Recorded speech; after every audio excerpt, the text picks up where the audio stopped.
Hey, what's up, Vox and Hops heads? I'm Matt, the vocals of Cryptops, and you listen to my podcast, Vox and Hops, where I sit down with fellow metal musicians to talk about their lives, music, and craft beer. Last night, so much fun at the Vox and Hops Thirsty Thursday virtual hang. I always really look forward to these hangs, and last night was no exception. Huge shout out to all you Vox and Hops heads, some of the Vox and Hops alumni that came out last night. It was lots of fun, lots of people, lots of good stories, lots of good laughs. I have posted in the description of this podcast next Thursday's virtual hang. Copy it, be there, grab a craft beer, invite your friends. It's always lots of fun. Today, I am back with John Kevill, the vocalist of Warbringer. It is great to have John back on the podcast. They dropped an incredible album today called Weapons of Tomorrow via Napalm Records. You should check it out. But first, here is Vox and Hops episode number 133 with John Kevill.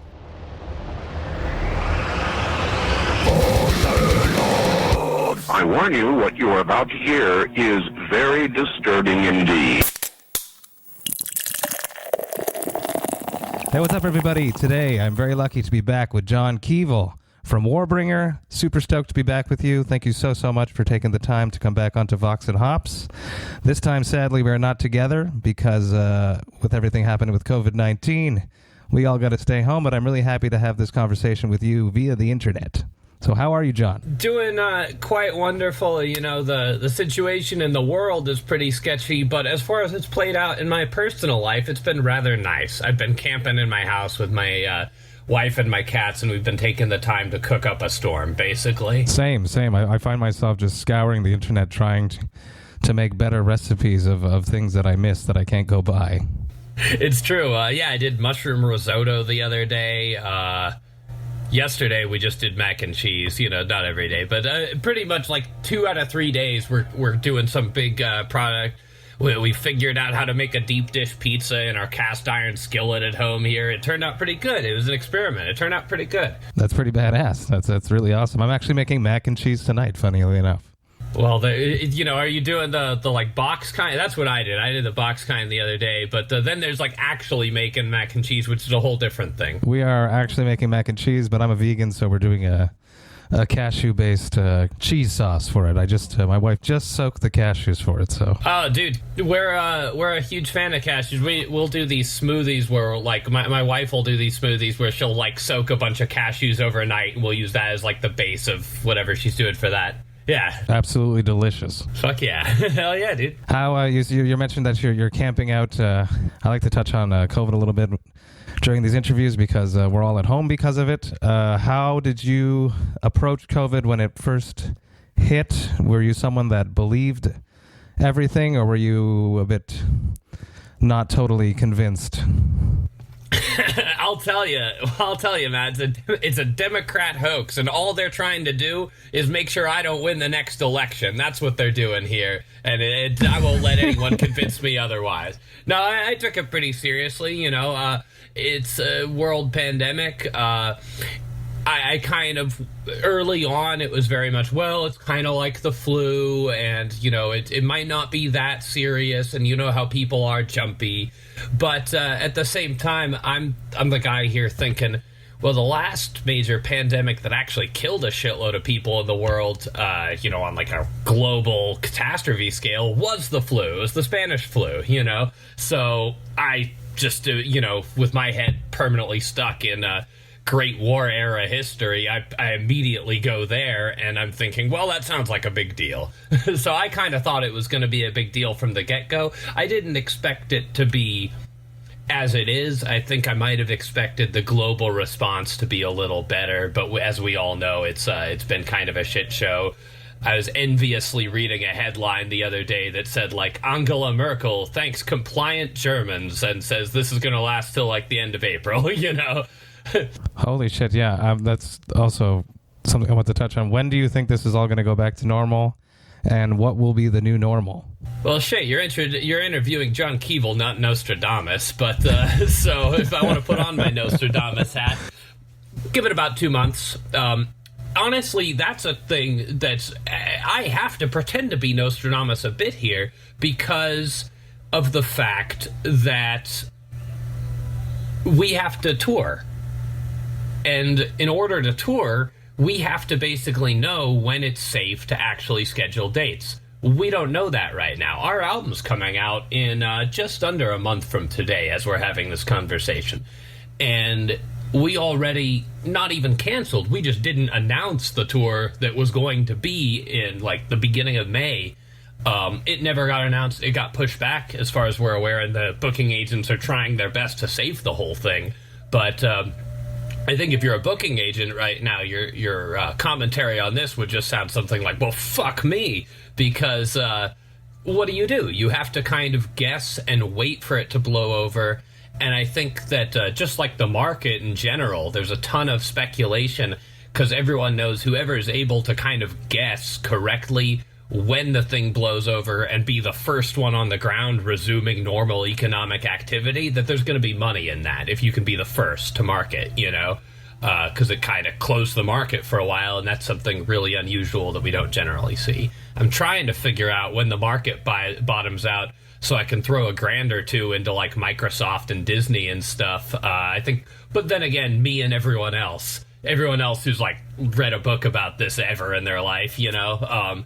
So I'm not at all unique in that way, and I think that that's basically the anxiety that you see across the world. When can we tour? When can we go back to normal life? When will business resume? And it's been weird to see the market go all green last week with these weird promises. I do not think that I think it's going to go back down again, basically, because I don't think that they've actually addressed the situation. I completely agree. It's definitely going to get darker before it gets brighter. For everyone staying at home, the isolation is going to get to some people, and for the economy, for sure. If no one can work, if no one's out there buying stuff, it's not going to go well. And I do feel it for all of the touring musicians and their crew members, mostly the crew members, because a lot of these crew members are just road dogs that are on tour all year long, jumping from band to band, and they can't even work at home at all. So that the booking agents, all of them are just dancing through this shit show. Dude, absolutely, and that's a really good thought I haven't thought about, is just if you're dependent on an industry like touring that by its very nature requires groups of people to get together, you're out of luck right now. And it's true, a lot of the same crew people, you and I have probably both had them on different tours. Oh, this guy doing sound for such and such, so-and-so doing merch for them. These guys that are lifers for it, guys and gals, I should say, they really depend on the fact that they can basically always be on tour because there's always demand for skilled tour and for skilled touring personnel. And we bands depend on the existing pool of those people so that we can actually have really professional, good personnel on our tours. So that kind of symbiosis there is being disrupted, I guess, is what you called attention to. And I don't know when it's going to go back to normal. Even if you're the first person that says, they say they lift everything, they say that we can start gathering in large groups again. Are people even going to feel comfortable and trusting enough to go out and get into these crowds again? I would hope so. As a touring artist, I would want that to happen, but I have my feelings that people are going to be afraid for a lot longer than people are imagining. Yeah, I think so. I think that to see kind of the psychological impact, I think the psychological impact is even bigger than the actual impact, and that's not to downplay the actual impact. You know, the actual impact is big, but the psychological impact is even greater. That's kind of my take on this, because if you look at the numbers of transmission and deaths, it's substantial. It's not, but you couldn't like line it up against other like historic world crises. That's a good thing. Some people in government or whatever are like poo-bahing that and being like, oh, the death toll's not that high. You know, well, that's well and fine unless you're the one, you know? So I would discourage anyone from thinking with that kind of a compassionless line of thinking. You know, the economy isn't really and like business as usual isn't really as important as a fair number of people's lives, and that seems to be the decision they're weighing at the moment. But I do think that the kind of shake-up and everyone and the wake-up that people are getting, hey, the system that you've been living in your whole life that you take for granted, it's a lot more fragile than you think. That's the thing that this really is exposing.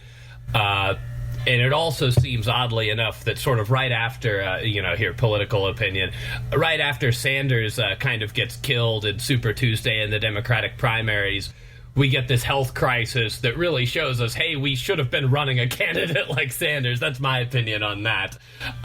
Just to drive the irony home, I'm an atheist, but if I were to argue for the existence of God, I would make the argument that events have a certain irony to them, as if someone who just has a really cynical sense of humor is planning it.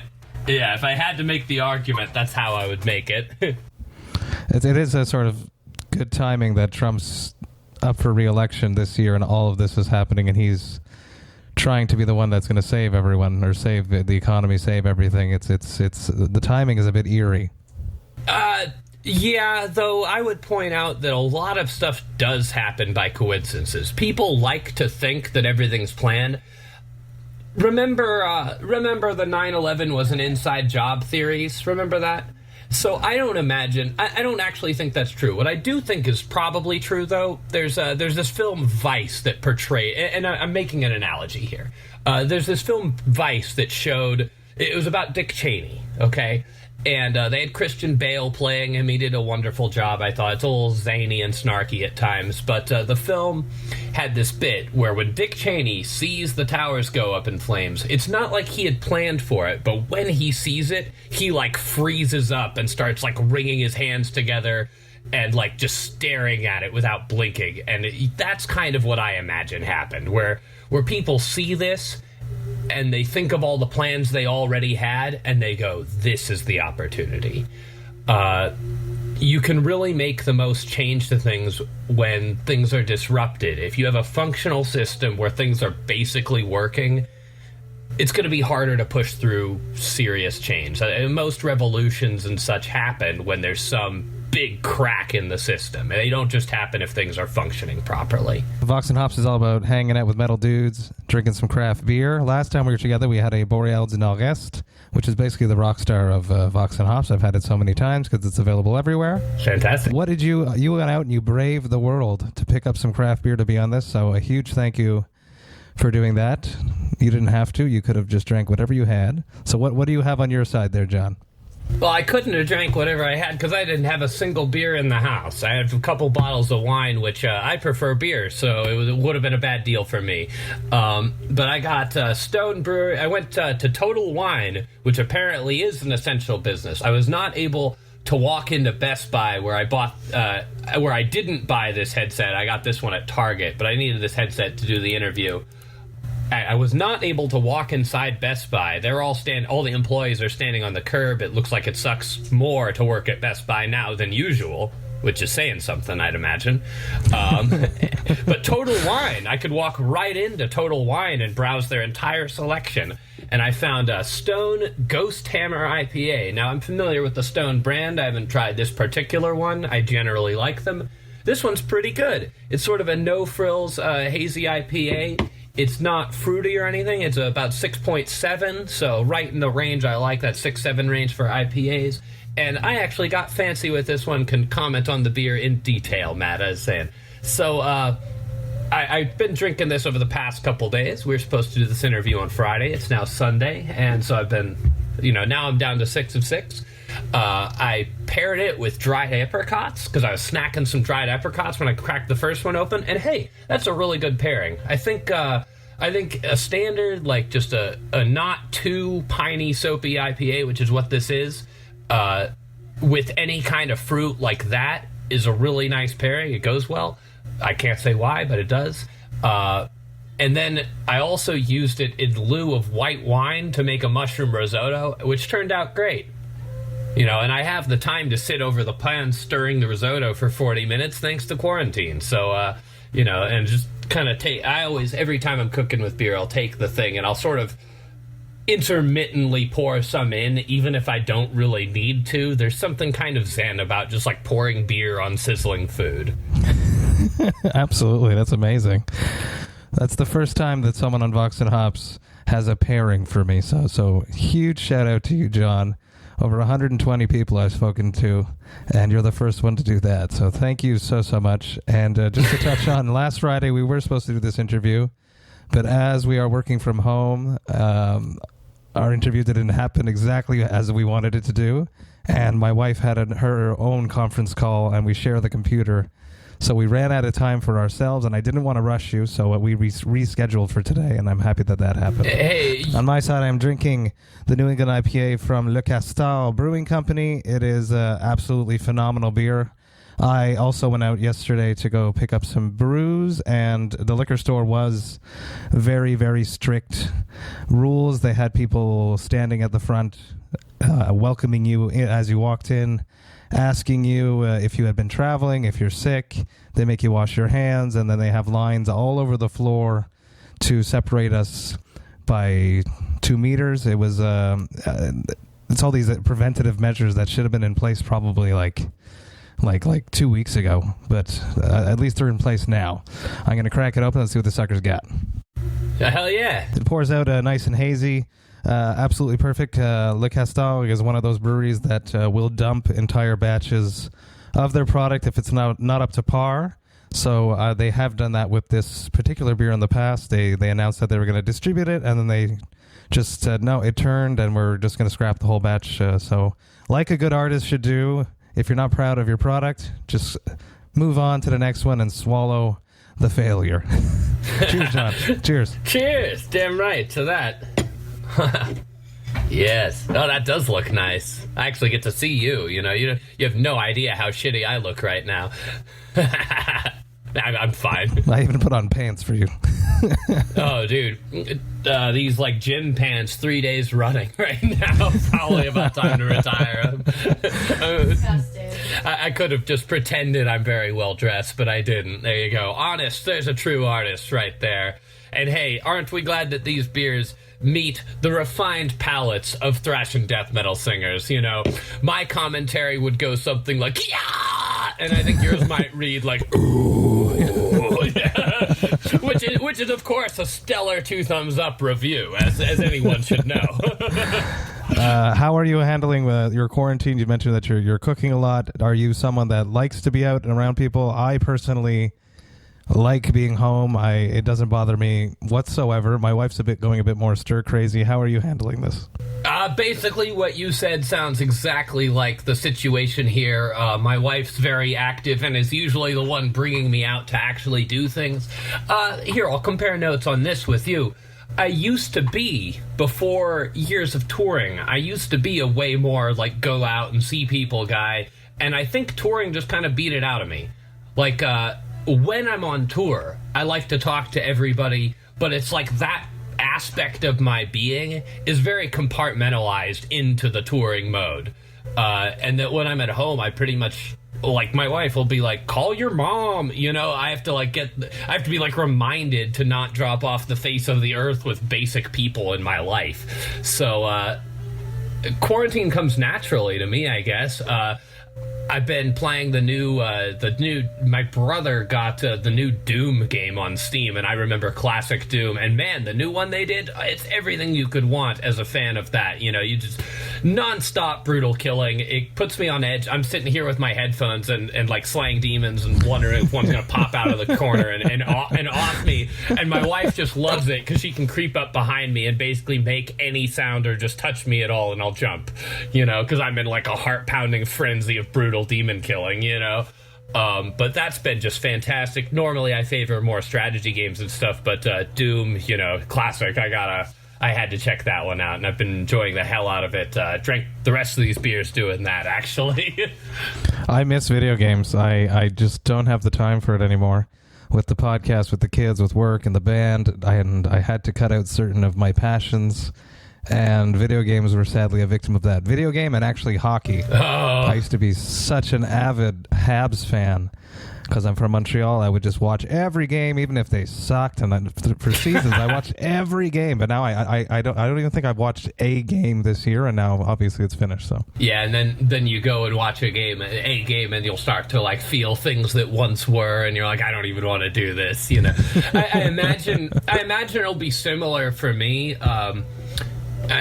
I'm going to be going after this album cycle. I'm probably going to be going for my master's, and then I'm going to, I finished my bachelor's like right before we recorded this album, and a few months before I talked to you last. So I'm kind of sitting around, not doing anything on that front for the time being. But after we tour for the album, I'll be going for my master's, and at some point in the next few years, I'm 33. My wife and I'll probably be looking into having kids in the not that distant future. So I have to put ducks in a row for that. So some of my ability, this quarantine might be my last hurrah for serious dude chilling time, and I'll make the most out of it.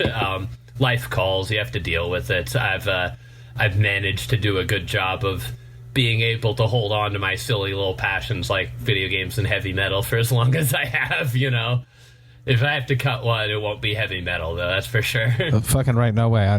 This all the time I put on metal here. Every Friday I'm always avidly researching what came out, and I listen to it. My kids love it. So there's no that's such a fallacy that little kids are afraid of metal music and stuff. They get used to what they're exposed to, so. Yeah, I've never heard that one, actually, before. I thought, usually one thing you'll hear about metal that's a critique that I would disagree with, but there's something to, is that metal's basically music for teenage boys. It's like I was a teenage boy when I got into metal, no lying there, late teenager, but still, in my case anyway. But I really disagree because I think, people that say that then would be like, I'm just thinking, look at the instrumentation. You're not even willing to look at the instrumentation of metal in general and all the width of what that represents. Where very often there'll be a single riff in a song I like that's got more to it than an entire song that's on the radio, when you add all the elements that are there. And so that kind of musicianship and artistry is why I'm still I could be into this when I'm 60, there's actual content there. It's not just some nonsense. I firmly believe that. So I wonder, though, it is a speculative thing in my case, but when I have kids, are they gonna rebel against their dad's old folky heavy metal? Me going Judas Priest was so important for defining the 80s sound of heavy metal, and then Iron Maiden brought it towards power metal in this way, and on the other end you have Venom and Slayer leading us towards the extreme and the evil, and then you could follow those threads into Black and Death, and, so could I be putting on Pestilence or something, and my kids are like, Dad, you're so freaking old. And Van Druren's and they're like, that's lame, Dad. Where's the synths? Where's the... We talk about this in Cryptopsy, actually, me and Chris Donaldson, and I mentioned it just in a previous episode that I just recorded a few days ago, that we're afraid that Chris, my guitarist, wants to play just rap in the house, even though he doesn't listen to it, so that when his kid is a teenager, he'll rebel and become a metalhead. Reverse psychology, man. You get him. Yeah, you have to dude. If you're playing the long game on that, you could develop the lamest dad commentary on rap. It wouldn't be hard to do. An old white dad commenting on why the rap he likes is the best, and you gotta know this one, oh man, that would be so easy for a kid to roll their eyes to. You could it would work, man. I think your scheme to form a rebellion would work until they find out, oh wait, Dad actually played death metal. Shit. Let's touch on the new record, because that's why we're doing this. Oh yeah, that thing. Apart from just hanging out. Let's do our due diligence for NEIPA. Fair. Yeah. Well, I gotta tell you, talking about the record has been the one thing I have done a lot of during quarantine. We got this thing coming out, and I'm at home 24/7. So Napalm's here's the phone book. How about you talk to all of them about the new record? And it's great. So that's been keeping me entertained and probably from going stir crazy, because I fucking love this record and I'm proud as hell of it. What did you do differently than on previous records for yourself on this, either lyrically or your performance, or do you always approach everything the same?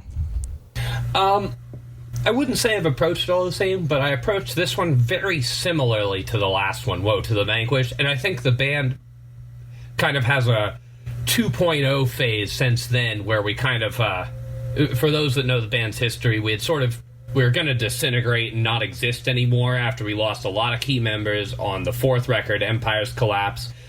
John Locks, who's the guy I started the band with, the guy I learned how to write a song with in the first place, left. And I had never in my life written any music without working with this specific dude. And so I was like, I can't do this.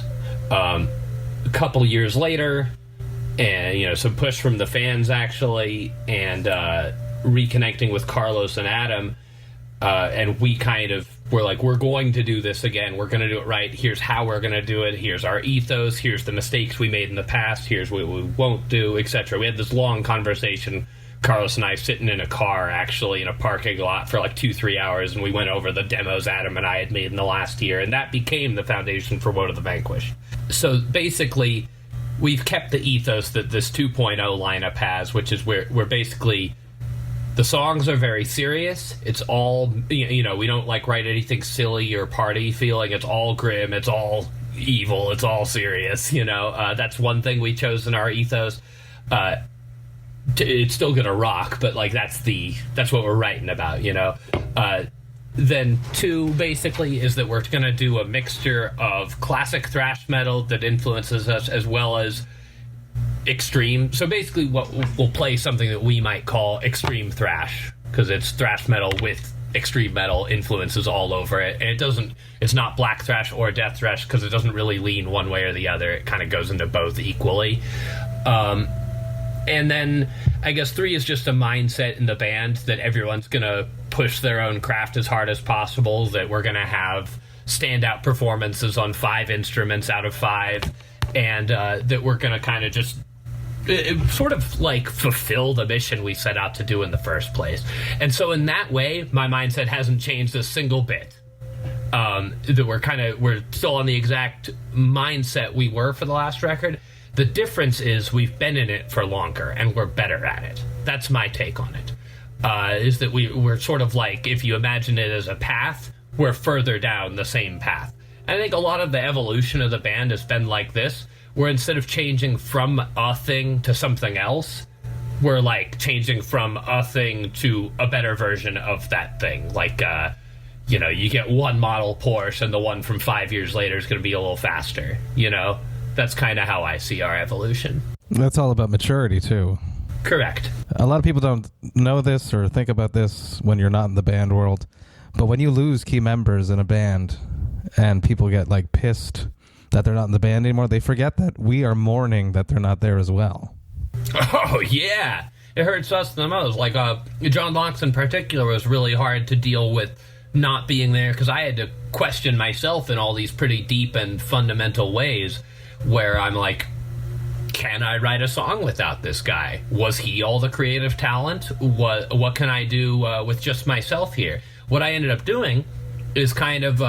to a large extent, Carlos Cruz stepped in and took the role in the creative partnership that John Locks did, and actually, I'm more able to get across some of my ideas now than I ever thought I would be.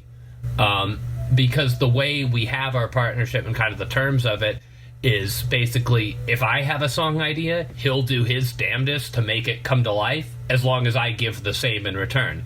And so on this record, he had a song called Defiance of Fate that was so out of the box for us instrumentally that he was I don't even think this could be a Warbringer song. And I went and did that with him. And my songs, Firepower Kills and Glorious Ends, were entirely written on lyrics without a single... Cool. And so Firepower Kills, I'm literally humming the riffs to him, and he's having to figure them out on guitar. So I'm straight up Beavis and Buttheading the riffs. And that's the ones that are in the song. They are the same ones that were in my head. That's badass. Oh, dude, it's unique. We actually made a little documentary about how we made the record that'll be out pretty soon. We, filmed it and everything. It's 45 minutes, but it's about how we wrote each song, and each one's kind of its own process. And I thought this aspect was really interesting, so much so that we made that. And it's really fulfilling to me to be able to, like this other guy, because I don't play an instrument. I'm good with words, and I have the voice I have, and that's pretty much my skill set. Carlos is this multi-instrumentalist who I think is incredibly talented. And, I think everyone in my band is an incredibly talented musician. I'm happy to have him there. It's very humbling in a way to me that these guys who are all shredders are like, yeah, I'll listen to you, the guy who doesn't play a guitar, and let's put your riff on here. It's on song 1 of the album, and it's like that kind of confidence in myself and my vision from the other members is really affirming and makes me want to give more and do more and be better. So it's I think everyone kind of, in a very positive way, lights a fire under everyone else's ass. Like, we're rising to the occasion, we're rising to the challenge. We want to make, honestly, this might sound hubristic, but we want to make one of the great thrash metal records of all time. And I think that at 6 albums in, that I basically can't justify my existence unless I'm trying to do that. Yeah, so I really, I'm proud of the way that we've been able to work. Glorious End was entirely a lyric idea where, like, 3/4 of those lyrics were written without any music at all. And I showed Carlos clips from the movie Gallipoli for the theme of, tragic, doomed heroism, the beginning and end of the father-son connection thing that song's got going on. And that was enough for him to get into the feeling and the vibe.